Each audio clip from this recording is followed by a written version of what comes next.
बार्शी तालुक्यातील आगळगाव येथील सांदणी नदीच्या पाणी पातळीत वाढ झालेली आहे। ग्रामस्थांना पुराच्या पाण्यातून कसरत करावी लागते। नदीवरील पुलाची उंची वाढवण्याची मागणी ग्रामस्थांनी केली आहे।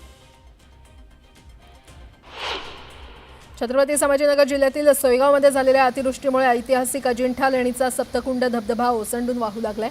अजिंठा लेणीचा धबधबा वाहू लागल्याने पर्यटकांमध्ये उत्साहाचं वातावरण आहे। धबधबा पाहण्यासाठी पर्यटकांनी गर्दी केली आहे। छत्रपती संभाजीनगर शहरासह जिल्हाभरात मुसळधार पाऊस सुरू आहे, त्यामुळे कन्नड तालुक्यातील शिवना नदीला पूर आलाय। पुरामुळे शहराजवळील महादेव मंदिर परिसरात पाणी शिरलेलं आहे। अशातच मंदिरातील पुजाऱ्यांसह लहान मुलं पुरात अडकली। छत्रपती संभाजीनगरमधील वैजापूर तालुक्यात मध्यरात्रीपासून जोरदार पाऊस सुरू आहे। मुसळधार पावसामुळे ढेकू नदीला मोठा पूर आलाय। परसोडा गावातील पुलाला पाणी लागल्यामुळे गावामध्ये पाणी शिरले, त्यामुळे मोठ्या प्रमाणात नुकसान झालेले आहे। पुणे जिल्ह्याच्या भीमाशंकर माळीण परिसरात मुसळधार पाऊस बरसला। पावसामुळे डिंभे धरणातून घोड नदीपात्रात 24,000 क्युसेक वेगाने पाण्याचा विसर्ग करण्यात आलाय। अद्यापही या परिसरात जोरदार पाऊस बरसत असल्याने पाण्याचा विसर्ग अजून वाढवला जाण्याची शक्यता आहे। नाशिक शहरासह गंगापूर धरणाच्या पाणलोट क्षेत्रामध्ये सुरू असलेल्या मुसळधार पावसामुळे धरणातील पाणी पातळीत वाढ झालेली आहे। गंगापूर धरणातून 5,447 क्युसेक वेगाने गोदावरी नदीपात्रात पाण्याचा विसर्ग सुरू करण्यात आलाय। गोदावरी नदीला पुन्हा एकदा पूर आलाय। जळगावच्या चाळीसगाव तालुक्याला मुसळधार पावसाने झोडपून काढलाय। डोंगरी आणि तितूर नदीला पूर आलाय। नदीकाठच्या नागरिकांना सुरक्षित स्थळी हलवण्यात आले आहे। शहरातील अनेक सखल भागात पाणी साचले। जळगावच्या पाचोरा तालुक्यातही मुसळधार पाऊस सुरू आहे। पावसामुळे हिवरा नदीला पूर आलाय। प्रशासनाच्या वतीने खबरदारीचा उपाय म्हणून नदीकाठच्या नागरिकांना सुरक्षित स्थळी हलवण्यात आलंय। अमरावती जिल्ह्यातील नांदगाव खंडेश्वर तालुक्यात अतिवृष्टीमुळे शेतीचे प्रचंड नुकसान झालंय। कापणीला आलेलं सोयाबीन पूर्णपणे पाण्यात गेल्याने शेतकरी हवालदिल झालेत। हेक्टरी 50,000 रुपये मदत देण्याची मागणी शेतकऱ्यांनी केली आहे। अतिवृष्टीमुळे नागपूर जिल्ह्यात 20,000 हेक्टरवरील पिकांचं नुकसान झाल्याचा प्राथमिक अंदाज वर्तवण्यात आलेला आहे। जिल्ह्यात आतापर्यंत सरासरीपेक्षा 8% जास्त पाऊस झालाय। कोल्हापूर शहरासह जिल्ह्यात तब्बल 15 तासांहून अधिक काळ धुवाधार पावसाचा तडाखा बसला, त्यामुळे जनजीवन विस्कळीत झालं। संततधारेने रस्ते, नद्या, नाले तुडुंब भरून वाहत आहेत। पंचगंगा नदीच्या पाणी पातळीत दिवसभरात 2 फुटांची वाढ झाली आहे। आज जिल्ह्याला ऑरेंज अलर्ट दिल्यानं पावसाचा जोर कायम राहण्याची शक्यता आहे। खडकवासला धरण साखळीतील पानशेत, वरसगाव आणि टेमघर धरणाचा पाणीसाठा पूर्ण क्षमतेने म्हणजे 100% झालेला आहे। खडकवासला धरण 94.79% भरलं असून या धरणातून शनिवारी रात्री 9 वाजता मुठा नदीमध्ये 6,864 क्युसेक विसर्ग सुरू होता। खडकवासला धरणाच्या सांडव्यावरून मुठा नदीत पाण्याचा विसर्ग टप्प्याटप्प्याने वाढलेला आहे। बीड जिल्ह्यामध्ये गेल्या 2 दिवसांपासून सुरू असलेल्या अतिवृष्टीने रेल्वे महामार्गाला देखील फटका बसलाय। परळी परभणी रेल्वे महामार्गावर वडगाव येथे रेल्वे पटरीखालील माती काहीशी दबल्याचं रेल्वे प्रशासनाच्या अधिकाऱ्यांच्या निदर्शनास आलं। या परिस्थितीमुळे रेल्वे वाहतूक तात्पुरती थांबवण्यात आली। लातूर जिल्ह्याच्या जळकोट तालुक्यातील बेळसांगवी गावाला तिरू नदीच्या पाण्याचा वेढा पडल्यामुळे गावाचा संपर्क तुटलाय। त्यामुळे त्यानुसार काही नागरिकांना उदगीर तालुक्यातील वाढवणा येथील शाळेत स्थलांतरित करण्यात आले।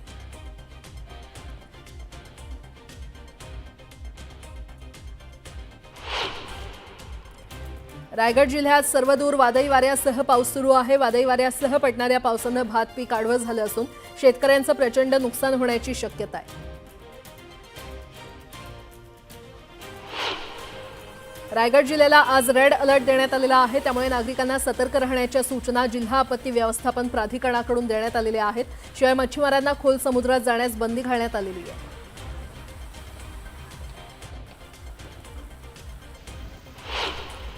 मीरा भाईंदरसह वसई विरार नालासोपाऱ्यात पावसाने सकाळपासून जोरदार हजेरी लावली आहे।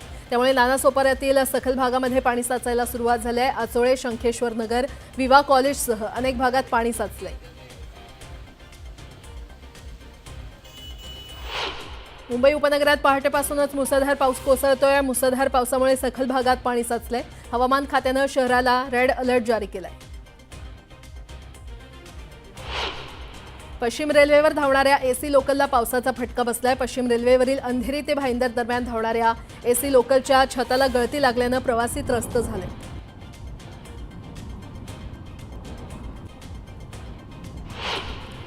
बोरिवली पश्चिममधील गोराई जेट्टी येथे नीलम प्राईड हॉटेलजवळ अचानक आलेल्या पावसामुळे शिवसेना शिंदे गटानं नवरात्रीसाठी उभारलेला एक गेट कोसळला. त्यामुळे रस्त्याच्या मधोमध उभारलेल्या कोळी समाजाच्या पुतळ्याचं नुकसान झालंय.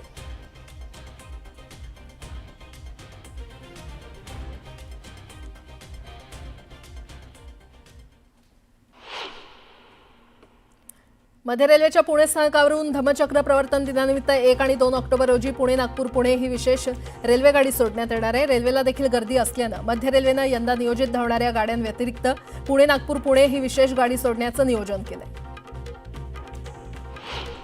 मध्य रेल्वेवरील छत्रपती शिवाजी महाराज टर्मिनस हे सर्वाधिक वर्दळीचं स्थानक आहे. या स्थानकातून दररोज सरासरी 11 लाख प्रवाशांचा प्रवास होतो. पुढील महिन्यात कुलाबा सिब्स वांद्रे हा मुंबई भुयारी मेट्रो मार्ग 3 खुला करण्यात येणार आहे. या मार्गात CSMT हे स्थानक येणार आहे. देशातील पहिल्या बुलेट ट्रेन प्रकल्पाचा 50 किलोमीटरचा भाग गुजरातमधील सुरत ते बिलिमोरा या दरम्यान 2027 मध्ये सुरू होईल.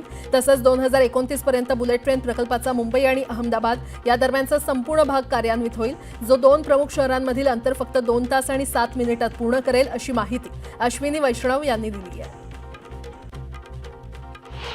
सिडकोच्या घरांच्या किमती कमी करण्यासाठी उपमुख्यमंत्री एकनाथ शिंदेंनी बैठक बोलावली आहे. बैठकीला येण्यापूर्वी किमती कमी करण्याचे आदेश एकनाथ शिंदे यांनी सिडकोचे MD विजय सिंघल यांना दिले. राज्यातील नागरिकांना घरबसल्या आवश्यक सेवा देण्याचा राज्य सरकारचा प्रयत्न आहे. नागरिकांना शासनाकडून दिल्या जाणाऱ्या 1100 सेवा ऑनलाईन आणि व्हॉट्सअॅपवर उपलब्ध करून देण्यात येत आहेत. एकूण सेवेमधील 90% सेवा पुढील 2 महिन्यांमध्ये डिजिटल करण्यात येणार असल्याची घोषणा मुख्यमंत्री देवेंद्र फडणवीस यांनी केली आहे. मुलुंड डम्पिंग ग्राउंडवर कचरा टाकणं पूर्णपणे बंद झालं असून तेथील मोकळ्या जागेचं नेमकं काय करायचं याबाबत निर्णय घेण्यापूर्वी मुंबई महानगरपालिका या जागेचं सखोल पर्यावरणीय विश्लेषण करणार आहे आणि या विश्लेषणातून जागेची माती, भूजल, हवा आणि गॅस उत्सर्जन किती दूषित आहे याची तपासणी केली जाईल. त्यानंतरच या जागेवर गोल्फ कोर्स उभारायचं की रुग्णालय याबाबत निर्णय होणार आहे. परिवहन खात्यानं ठरवून दिलेलं भाडं आणि नियमांचं उल्लंघन करणं रिक्षा आणि टॅक्सी चालकांनाच महागात पडलेलं आहे. मनमानी कारभार करणाऱ्या चालकांवर परिवहन खात्यानं कारवाईचा बडगा उगारलाय. एप्रिल ते ऑगस्ट या 5 महिन्यांच्या कालावधीत 7,152 रिक्षा आणि टॅक्सीवर कारवाई करत 1,60,00,000 रुपयांचा दंड ठोठावण्यात आलाय. चांदीच्या दरामध्ये मोठी झेप सुरूच आहे. काल एकाच दिवसात 3,800 रुपयांची भाववाढ झाली आहे. त्यामुळे चांदी 1,44,000 रुपयांवर पोहोचलेली आहे. सोन्याच्याही भावात 700 रुपयांची वाढ होऊन ते 1,14,600 रुपयांवर पोहोचले. मुंबई शहर आणि उपनगर परिसरातील नाल्यांमधील तरंगता कचरा काढण्यासाठी बृहन्मुंबई महानगरपालिका विशेष मोहीम हाती घेणार आहे. 29 सप्टेंबर ते 13 ऑक्टोबर या कालावधीत दररोज सकाळी 11 ते दुपारी 1 या वेळेमध्ये विभागीय पातळीवर ही मोहीम राबवण्यात येणार आहे.